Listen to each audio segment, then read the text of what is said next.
नमस्कार सभी को। मेरे चैनल में आप सभी का हार्दिक स्वागत है। आज मैं उपस्थित हूँ चित्रा मुद्गल की लिखी कहानी जंगल। तो आइए कथानक प्रारंभ करते हैं। रीडर अणिमा जोशी के मोबाइल पर फ़ोन था। मांडवी दीदी की बहू तविषा का। आवाज़ उसकी घबराई हुई सी थी। वह कह रही थी, आंटी बहुत ज़रूरी काम है, अम्मा से बात करवा दे। अणिमा दीदी ने असमर्थता जताई। मांडवी दीदी कक्षा ले रही हैं, काम बता दे। उनके कक्षा से बाहर आते ही वह संदेश उन्हें दे देंगी, बल्कि अपने सामने ही मांडवी दीदी से उनकी बात करवा देंगी। वैसे हुआ क्या है? तविषा इतनी घबराई हुई सी क्यों हो? घर में सब कुशल मंगल तो है? परेशानी का कारण बताने की बजाय तविषा ने उनसे पुनः आग्रह किया, आंटी अम्मा से बात हो जाए तो। अणिमा जोशी को स्वयं उसे टालना बुरा लगा। उचित नहीं लगेगा तविषा, अनुशासन भंग होगा। कक्षा का समय विद्यार्थियों के पढ़ने का समय है। मुझे बताओ। मुझे बताने में झिझक कैसी? नहीं आंटी, ऐसी बात नहीं है। तविषा का स्वर भर्रा सा आया।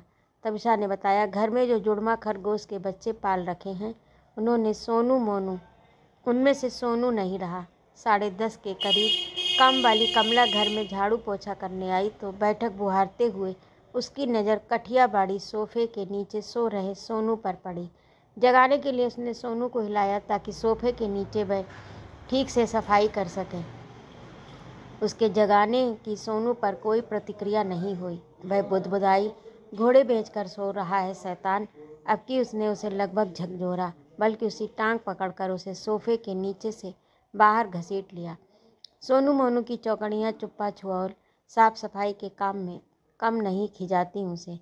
घर में पीयूष कौन कम बिखराहट करता था, जो उनकी कमी थी, मगर सोनू की देह में कोई हरकत नहीं हुई। उसे लगा था बाहर खींचते ही वह उसकी पकड़ से छूट एकदम से दौड़ने लगेगा। कमला ने चीख कर तविषा को पुकारा, छोटी भीजी। तविषा अचेत सोनू को देख घबरा गई। उसने सोनू की पेट को सहलाया, पुचकारा, उसे कान खींचकर छेड़ा। कान खींचना सोनू को बड़ा नागवार गुजरता था। अपनी रिस जाहिर करते हुए बड़ी देर तक उनसे दूर दूर बना रहता था। पुकारने पर गोदी में ना आता, मगर इस बार न सोनू ने अपनी रिस प्रकट की, न उससे दूर भागा। गोदी में उठाया तो उसकी रेशमी सी देह हाथों से छूट कोपल सी झूल गई। उनकी समझ में नहीं आ रहा था वह क्या करे। आसपास जानवरों का कोई डॉक्टर है नहीं। बी ब्लॉक की श्रेया ने अपने यहाँ कुत्ता पाल रखा है। इंटरकॉम से उसने श्रेया से बात करनी चाहिए। संयोग से श्रेया घर पर नहीं है। नौकर को जानवरों के डॉक्टरों के विषय में कोई जानकारी नहीं। वह नया ही उनके घर पर लगा है। अपनी समझ से अपने बच्चों के डॉक्टर को घर बुलाकर सोनू को दिखाया। डॉक्टर ने देखते ही कह दिया, प्राण नहीं अब सोनू में। हो सकता है इसे किसी जहरीले कीड़े ने काट लिया हो। बिल्ली तो नहीं आती घर में? नीचे गार्डन में घुमाने तो नहीं ले गए? आंटी आप अम्मा को जल्दी से जल्दी भेज दें। घंटे भर में प्ले स्कूल से पीयूष घर आ जाएगा। बहुत प्यार करता है सोनू मोनू को। उसे समझाना संभालना मुश्किल हो जाएगा। मोनू भी भौचक सा सोनू की निस्पंद पड़ी देह के इर्द गिर्द मंडरा रहा है।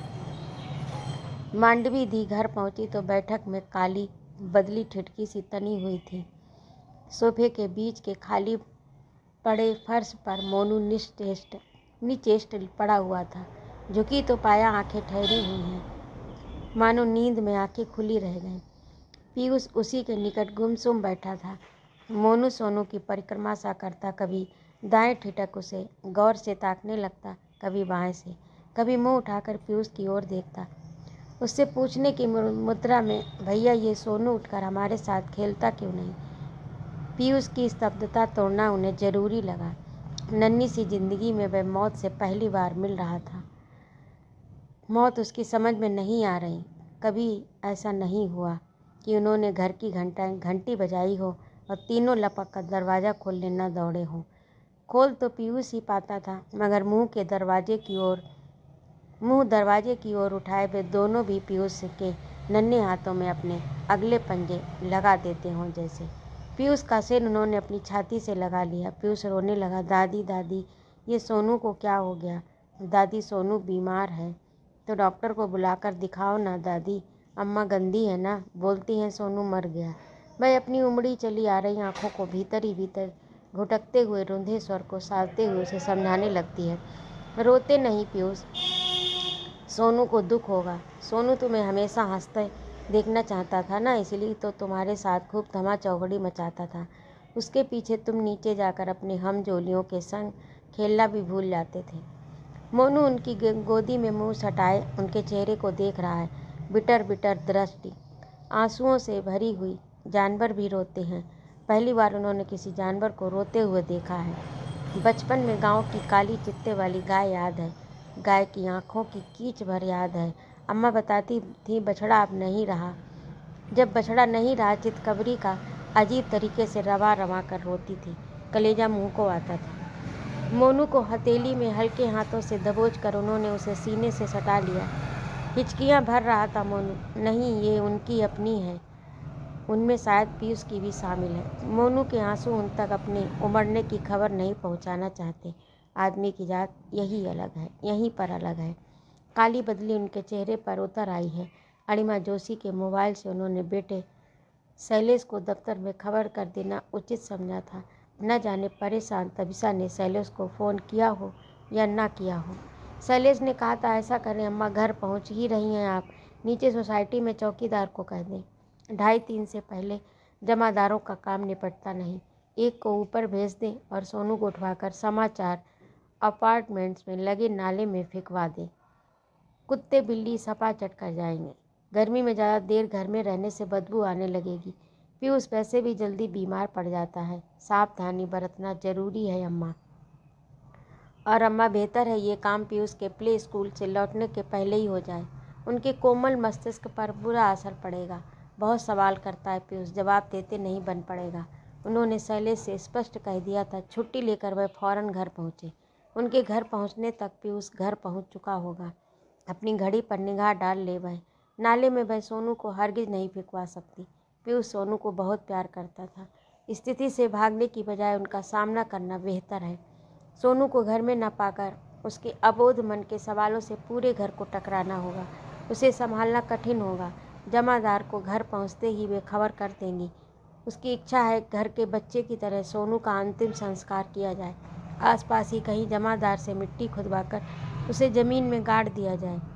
बेटे शैलेश को उनकी बात सुसंगत लगी हो या न लगी हो, पर उसे मालूम है कि अम्मा से बहस एक सीमा तक ही खींच सकती है। तब तो और नहीं जब वे किसी बात को लेकर निर्णय ले चुकी हूँ। पहुँचता हूँ, शैलेश ने कहा था। उन्होंने पीयूष को समझा दिया था, तुम्हारे सोनू को ज़मीन में गाड़ने ले जा रहे हैं तुम्हारे पापा। नन्हे बच्चों की मौत होती है तो उन्हें ज़मीन में गाड़ दिया जाता है ताकि बच्चा कहीं और जन्म ले सके। ना, ज़मीन से बच्चा पेड़ की भांति नहीं उगता पगले। वहाँ से वह किसी माँ के पेट में पहुँच जाता है। 9 महीने उस माँ के पेट में रहता है, फिर दूसरे बच्चे के रूप में जन्म लेता है। तुम मोनू के पास ही रहो, तुम्हें मोनू को संभालना है। पापा के साथ जाने की जिद न करो। मेरा जन्म भी ऐसे ही हुआ शायद। दादी, पर सोनू मर क्यों गया? सवाल के जवाब देने ही होंगे। उसके दिल में गहरा दुख था पीयूष। दादी, उसके दिल में दुख क्यों था? उसे अपने माँ बाप से अलग जो कर दिया गया, किसने किया दादी? उस दुकानदार ने जिससे हम लोग खरीद कर लाए। दुकानदार पशु पक्षियों को बेचता है ना, उसने कुछ लोगों से कह रखा है वे जंगल में घात लगाकर घूमे, मौका मिलते नन्हे पशु पक्षियों को अपने जाल में फंसा ले, उन्हें शहर लाकर बेच दें। तुम ही बताओ, माँ बाप से दूर होकर बच्चे दुखी होते हैं कि नहीं? होते हैं दादी। मम्मी 4 दिन के लिए मुझे छोड़कर नानू के पास मुंबई गई थी तो मुझे बहुत दुख हुआ था। दादी, दुख से मर जाते हैं। तर्क बंगले झांक रहे हैं। कभी कभी पीयूष मोनू भी मर सकता है। कैसे हट पकड़ लिया पीयूष ने। घर में वह भी खरगोश पालेगा, तोते का पिंजरा लाएगा। तबिशा और शैलेश के संग महरौली शैलेश के मित्र के बच्चे के जन्मदिन पर गया था पीयूष। उन लोगों ने बंगले के पिछले हिस्से में पशु पक्षियों का छोटा सा सुंदर सा बगीचा बना रखा है। मझोले नीम के पेड़ की डाल पर तोते का पिंजरा लटका रखा था। जालीदार बड़े से बांकड़े में उन्होंने खरगोश पाल रखे थे। एक अन्य जालीदार बांकड़े में किस्म किस्म की रंग बिरंगी फुदकती चिड़ियाँ, नन्हे से पोखर में कछुए पीयूष को खरगोश और तोता इतने भाई कि घर आकर उसने जिद पकड़ ली, उसे भी घर में खरगोश तोता चाहिए। तबिसा और शैलेश ने बहुत समझाया, फ्लैट में पशु पक्षी पालना कठिन है, कहाँ रखेंगे उन्हें। तबिसा ने उसकी बात काट उसे बहलाना चाहा। पूरे दिन खरगोश बांकड़े में नहीं बंद रह सकते, उन्हें कुछ समय के लिए खुला छोड़ना होगा। छोटे से घर में वे भागा दौड़ी करेंगे, सूसू छीछी करेंगे। उनकी सूसू छीछी टट्टी पेशाब कौन साफ करेगा? दादी करेंगी। दादी पढ़ाने कॉलेज जाएंगी तो उनके पीछे कौन करेगा? तो स्कूल से आकर मैं कर लूँगा। सारा घर हंस पड़ा। सब लोग तब और चकित रह गए जब पीयूष ने दादी को पटाने की कोशिश की। दादी उसके जन्मदिन पर कोई न कोई उपहार देती ही हैं, क्यों न इस बार वे उसे खरगोश और तोता ला कर दें। दादी हंसी। जन्मदिन तो पीयूष का आकर चला गया, अब जब आएगा तब देखा जाएगा। लेकिन पीयूष पर किसी के तर्क का कोई असर नहीं हुआ। उसका हट न टला तो न टला।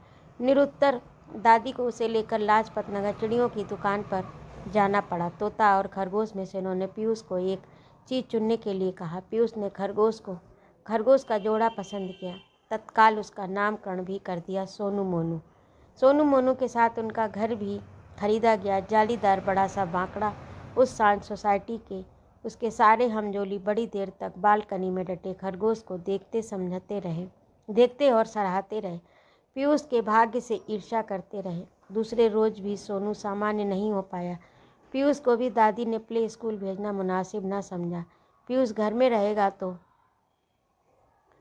एक दोनों दूसरे को देख ढांढस महसूस करेंगे। उन्होंने स्वयं भी कॉलेज जाना स्थगित कर दिया।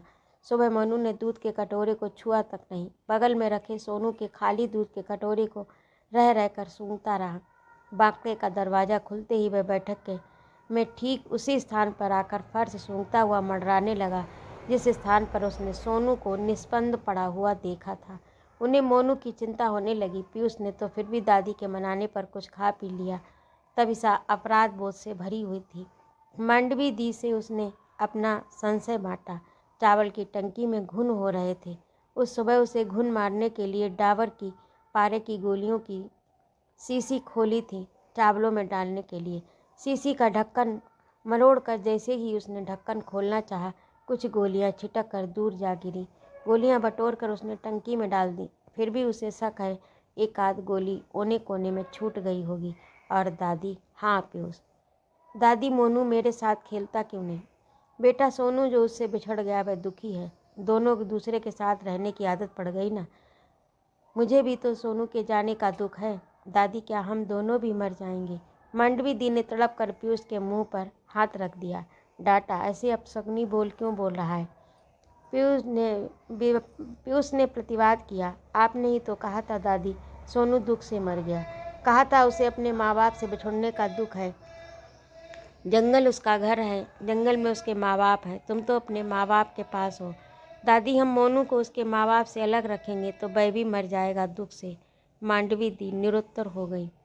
दादी, हम मोनू को जंगल में ले जाकर छोड़ दें तो वह अपने मम्मी पापा के पास पहुंच जाएगा, फिर तो वह नहीं मरेगा। पर तू मोनू के बिना रह लेगा ना? मांडवी दी का कंठ भर आया। रह लूँगा। ठीक है, सले से कहूँगी कि वह रात को गाड़ी निकाले और हमें जंगल ले चले। रात में ही खरगोश दिखाई पड़ते हैं, शायद मोनू के माँ बाप भी हमें दिखाई पड़ जाएंगे। दादी, बोल पीयूष। दादी, मैंने आपसे कहा था ना मुझे तोता भी चाहिए, कहा था। अब मुझे तोता नहीं चाहिए दादी। मांडवी दी ने पीयूष को सीने से भींच लिया और दनादन उसका मुंह चूमने लगी। तो अभी आप सुन रहे थे चित्रा मुद्गल की लिखी कहानी जंगल। आपको कैसी लगी कमेंट करके अवश्य बताइएगा। और यदि आपको मेरा कहानी सुनाना अच्छा लगा हो तो कृपया मेरे चैनल को सब्सक्राइब अवश्य करें, लाइक और कमेंट करें तथा अपने मित्रों में शेयर करें। सुनने के लिए बहुत बहुत धन्यवाद। जय माँ भारती।